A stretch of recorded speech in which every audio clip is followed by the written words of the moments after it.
سجدہ ہر مشکل کا علاج. لوگ کہتے ہیں یہ مولویوں کو کیا سمجھتا ہے؟ نہیں، مولویوں کو کچھ نہیں سمجھتا، آپ ہی کو سب کچھ سمجھتا ہے، آپ ہی ہمیں سمجھائیں. لوگ کہتے ہیں مولانا برکت نہیں، فیکٹری چلا کے برکت نہیں ہے، مولوی 5,000 روپے لے کر کے شان سے زندگی گزار رہا ہے، فرق کیا ہے؟ آپ کی فیکٹری میں برکت نہیں، اس کو 5,000 میں برکت ہے، فرق کیا ہے؟ گناہ تو کر رہا ہے، وہ گناہ سے محفوظ ہے، اس لیے سکون سے. بس بات اتنی. سمجھتے کیا ہیں؟ تو اللہ کے بندو، سجدہ ہر مشکل کا علاج، گناہ کو چھوڑ دینا ہر مشکل کا. دیکھو تعویذ تو امام حسن نے دیا. ایک شخص آیا، بارش نہیں ہو رہی، کہا استغفار پر. ایک شخص آیا کہ حضور اولاد نہیں ہے، استغفار پر. کہ حضور کھیتی کا مسئلہ ہے، کہا استغفار پر. سوال 3 تھے، جواب ایک ہی تھا. لوگوں نے پوچھا حضور اولاد نہیں، استغفار. اب دیکھو کسی کو استغفار والا وظیفہ دیکھو تو نہیں حضرت آپ ہی کچھ لکھ کے دو، میں نے نہیں کچھ کرنا. کیوں؟ میں تو گنہگار ہوں حضرت، اللہ میری کیا سنے گا؟ یہ مایوسی کفر ہے، کفر. جب میں خدا کی رحمتیں سوچتا ہوں تو مجھے حیرت ہوتی ہے. دیکھو آپ کو ہی بتاتا ہوں، شیطان زندہ ہے کہ مر گیا؟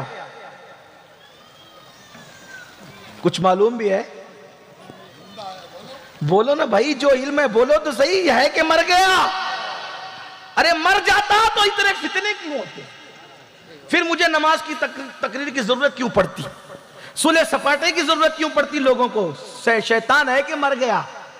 بولو بھائی، بولو نا. اگر علم میں تو بولو، مر گیا تو مر گیا. تو مجھے ہی بتا دو شیطان کی قبر کہاں ہے پالی والوں؟ بھئی ہے کہ نہیں؟ وہ زندہ ہے. اور کب تک زندہ رہے گا؟ قیامت تک.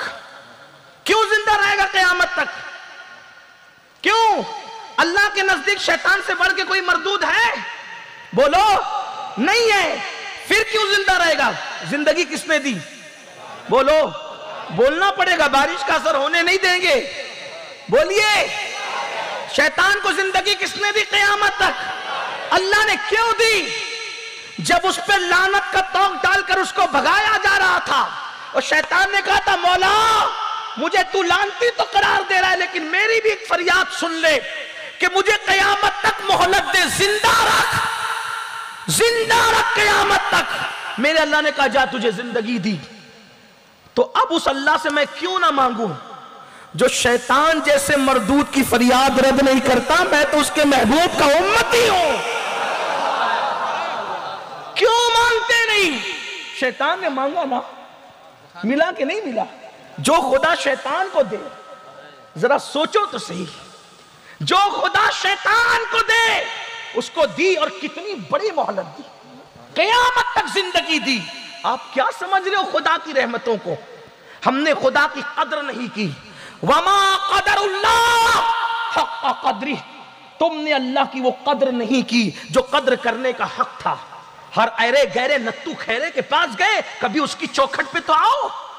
اپنے جیسے محتاجوں کے پاس گئے ذرا اس کی چوکھٹ پہ تو آؤ. لوگ کہتے ہیں ہم گنہگار ہیں، وہ کیا سنے گا؟ میں نے کہا جیسے وہ نیکوں کا خدا ہے ویسے وہ ہم گنہگاروں کا بھی خدا ہے. وہ جیسے نیکوں کی سنتا ہے گنہگاروں کی بھی سنتا ہے.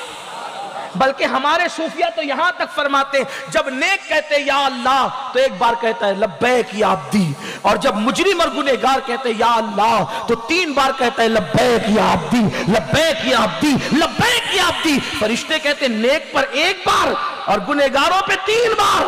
تو جواب ملتا ہے فرشتوں جب نیک پکارتے ہیں تو دماغ میں کہیں نہ کہیں نیکی کا تصور ہوتا ہے، لیکن جب پاپی پکارتا ہے تو وہ صرف مجھے پہ بھروسہ کر کے پکارتا. اس کے کرم کے ٹھکانے کیا ہے؟ تو کریم ہی جو ٹھہرا تو کرم کا کیا ٹھکانہ؟ تو نواز دے زمان. میرے قوم کے جوانوں کیا نہیں ہے جو خدا کے یہاں نہیں ملتا؟ محمد الرسول اللہ کا وسیلہ دے کر مانگو، پنجتن کا وسیلہ دے کے مانگو، غوث و خواجہ کا وسیلہ دے کے مانگو، خلفائے راشدین کا وسیلہ دے کے مانگو.